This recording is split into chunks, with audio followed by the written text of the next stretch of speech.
your home with BuildAid on Mix 93.8. Proudly brought to you by AfriSam. AfriSam, creating concrete possibilities. Yeah, 93.8, great music all week long. I have Brett Cohen in the studio from the gas company.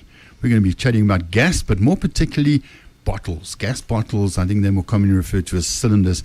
Brett, welcome. How's it, Graham? Nice to be back. Cool, man. Brett, when you were in the studio last, we touched on cylinders, and we said, now we're going to leave it there and we're going to get back to it. So here we are, because it's quite controversial. Yeah. There's hundreds of thousands of these gas cylinders out there. Where did they come from? Where did it all start? Give us a bit of a history. All right. So, it does get a bit complicated, like everything. Essentially, I guess there's two types of bottles. You can own the gas bottle yourself. So, a lot of the camping bottles that we have that we go fishing with, or you put in your caravan, those are usually owned by the owner. You buy it outright, and it belongs to you, and you have to maintain it and look after it. And then you get cylinders that are an exchange-based process. So you take the bottle back, they swap the bottle for another bottle. You never really refill the gas bottle. The big difference is the sizing in the bottles. So usually the camping bottles are sort of 5 kilogram or smaller, and the exchange-based bottles are sort of from a 9 kilogram, which is knee height, 19 kilogram, which is usually about waist height, and a 48 kilogram, which is shoulder height to a standing person. And they're usually not owned by the consumer. Consumer sometimes doesn't even know. You don't own the bottle. You sort of you pay a rental, a deposit on the bottle. And the reason for that is that you can't refill the bottle in situ. So if you order a 48 kilogram bottle, we'll come to your house, we'll take you empty, we'll give you a full bottle, and we exchange it around that way. A full bottle weighs 100 kilos, so it's a bit tricky to move around. So that's kind of the system that it works on. Or you can pop into a place like yours, and swap it out. Sure. So where did it start? Who made these bottles? And if the consumer doesn't own them, who does own them? Okay, so the bottles, the bigger bottles, are generally owned by the companies that supply the gas. So if you think of the big brands, they all own their own gas bottles. They distribute the gas bottles. They pump gas into the gas bottles, and you buy the bottles, the gas from them in their vessels. You usually pay a deposit for the bottle, and the deposit is refundable. So you bring the bottle back, you get your money back, and that's kind of the system that it works on. It must be quite a thing managing.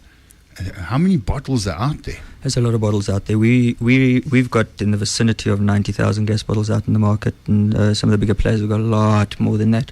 There's a lot of bottles out there. Are these generally silver in colour?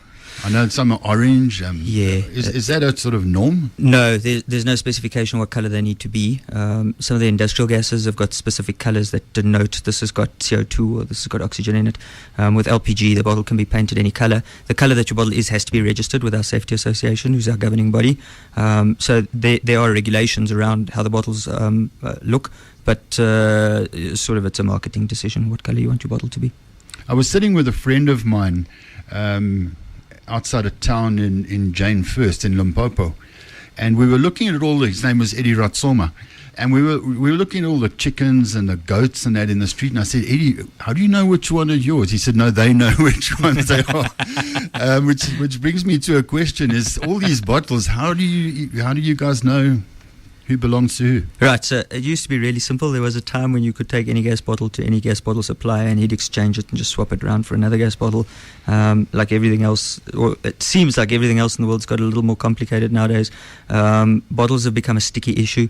The problem being, we can go into a little bit of detail, but effectively what has happened is that at a stage everybody was only looking after their own bottles and only filling their own bottles and only exchanging their own bottles, and the market worked really well. And then what started to happen is people started swapping gas bottles around and filling each other's gas bottles, and that's where things started to go west relatively quickly. And then the marketplace kind of needed to take control of that, and so a lot of players in the marketplace are not comfortable swapping each other's gas bottles around, and what you end up with is a consumer that is limited in how you can exchange the bottles. There must be quite an investment from the gas supplier's point of view when the bottle was originally manufactured, yeah. And then handed over to the consumer for a deposit. Yeah. What kind of numbers are involved? The bottles, so for a 9 kilogram, the small one costs you about 300 Rand, and I think a deposit on the bottle is around 300 Rand, although the deposits are not standardized anymore either. Different people are charging different amounts for the bottles. So somewhere between 300 and 400 is what you're going to pay for a deposit on that bottle. A 19 kilo will cost you about 600 Rand to import, and the big ones, the 48s, cost just on about 900 Rand to import the gas bottle. At current rates, as with things move around, everything changes, of course. But yeah, so you must be pretty possessive then. You know, you've made this huge investment, and then other people come along and start filling your bottles and taking ownership, and you paid 1,000 Rand or something per bottle. Yeah, it's a big problem. It's a big issue. For a number of reasons, your brand is on the bottle. So if the bottle moves around, that's a bit scary. You don't know what the other guy's doing with the bottle. You're responsible for the bottle at the end of the day. If something goes wrong, your name is attached to it again.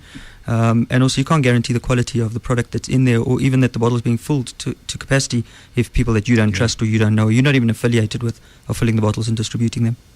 So Brett, every week Simon shares some knowledge with us. We sometimes call them factoids, which are things you don't really need to know anything about. I think calling it knowledge is very loosely based, though. Hey? Okay, so today's one also goes on keyed back to lighting. That obviously lighting has dated back to thousands of years with regards to the use of fire, the use of wicks, the use of oil. But the first reusable artificial lighting element came in 1780 with the first gas lamp that was invented 236 years ago. BuildAid on Mix 93.8. My name's Graham Alexander. I'm chatting to Brett Cohen from the gas company. Brett, just back to a couple of legal issues. These cylinders are around in the market, and one of them fails. Does the consumer have any recourse back to the person, or the company rather, that maintains that cylinder? Yeah, sure. If the cylinder is owned by a company, it's the company's responsibility to sort it out. If the bottle's leaking and you lose gas, then there's a discussion to be had about who's responsible and how you get that sorted out. But certainly the bottle belongs to the manufacturer, to the company. They have to get it sorted out and they have to swap it around. If it's a smaller, today you can buy in some of the big mass mart stores, you can buy 9 kilogram or smaller gas bottles. If you own the gas bottle, then it's your responsibility. If there's a problem with the bottle, you need to get exchanged and you need to get it sorted out, and it'll be at your cost. So if the rogue supplier has supplied your gas and something goes wrong with the cylinder, the owner of the cylinder could get into trouble wrongfully. I guess, yeah, effectively what you could potentially do is take the bottle back to the owner, say, it's your gas bottle, it's leaking, you need to get it sorted out. Or if something happens and it can be sort of traced back that the gas bottle was the problem, then potentially there is exposure, there's risk there for the company, which it shouldn't be assuming. The bottles that the consumer owns, and I've just made a note, the blue bottles, I think most of them have been blue for some time, but you get orange ones, but the camping stuff. Sure. You own it, you've bought it, you've got to maintain it. How does one maintain one of these bottles? The bottles are built to a very high spec. They're manufactured to withstand a much higher pressure than what they do, and obviously safety is a big concern. So generally the parts that are put in them are pretty good quality. And again, they're overseen by a safety association, so they're looked after. If you do pick up a leak, or if you do pick up that there's problems, you should smell it immediately. Gas is tainted with a chemical. It doesn't have a smell. They add the smell to it, but the smell is pungent. You'll notice it relatively quickly. And then immediately you take it to a gas company, bring it to us. We'll test it for you, and if there's any problems, we'll get it sorted out for you. Okay. Usually you can repair them. So there's nothing you can do maintenance-wise? Do you wait for something to leak or go wrong and you take it to a specialist? Not on the bottle. There's nothing on the bottle you need to do to maintain. Very often the appliances that go into it either have an O-ring or some kind of a washer on it. Those things do perish over time, so they need to be looked after. And on gas installations, sort of the pigtails, the black piping that comes out of the wall that screws into the bottle, very often there is maintenance that needs to be done on that stuff. That stuff needs to be looked after. When you hook on some of these add-ons to one of these gas bottles, camping briars and so on, and I think we've probably all had the experience of them getting blocked and not working properly, and so on. there's a bit of maintenance required in what you add on to the bottle, I guess. Right. Again, not really the bottle. The bottle is sort of separate from that. So you can disconnect the bottle from the appliance, take the bottle, get that refilled. The appliance itself will have a jet in it. So gas will always work on a system where it pumps a tiny amount of flammable gas through a little jet, sucks in some oxygen, and that gives you a combustible mixture. Those jets are tiny. They're really, really small, and they can block up. But you have two choices. They either take the jet out and see if you can go blow it open. Sometimes pressing air from the other direction can help. Sometimes they're big enough to actually get something in there to clean out. Otherwise, you replace the jet and just put a new jet in. Attached to the bottle, or some bottles, is a thing I think called a regulator. Right. Why do you need that on some bottles? Right. So, or do you need them on all bottles? No, you don't need it. Well, it's not really a bottle thing. It's an appliance thing. Most appliances that we use in the household work off what we call low pressure, which is a standard. It's 2.8 kPa. It's a really, really low pressure. The pressure inside the bottle is somewhere between 5 and 7 bar. So you're reducing it substantially from sort of a really high pressure to 2.8 kPa, which you can block with your thumb. It's a really low pressure, but it's standardized. So all the appliances that you use the same pressure.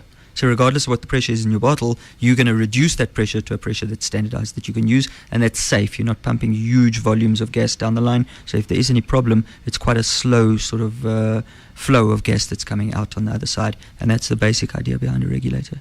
What happens if you don't have the regulator? If you don't have a regulator on a low pressure appliance, it's going to be messy. You'll almost certainly hear it as you open it, and you'll smell it. There's going to be way too much gas coming through, and you won't be able to ignite it. Or if you do get it ignited, you're probably going to lose a bit of air in the process. Okay, it's potentially dangerous. It is potentially dangerous. You don't want to do that. Put a regulator on. If you're not sure if your appliance is low pressure or high pressure, bring it to a reputable dealer, and we'll be able to tell you. And thanks too to Kay and Simon for looking after things. And to Mr. Jackson, who films the show out there on YouTube. Up next is Adam Ford Mustang and Motoring in the Mix. Remember, we do this every Wednesday between 6 and 7. Chat to you next week. Ciao. Your home with BuildAid on Mix brings you all sorts of interesting info about building. Graham Alexander chats to different guests every Wednesday evening between 6 and 7. Proudly brought to you by AfriSam. AfriSam, creating concrete possibilities.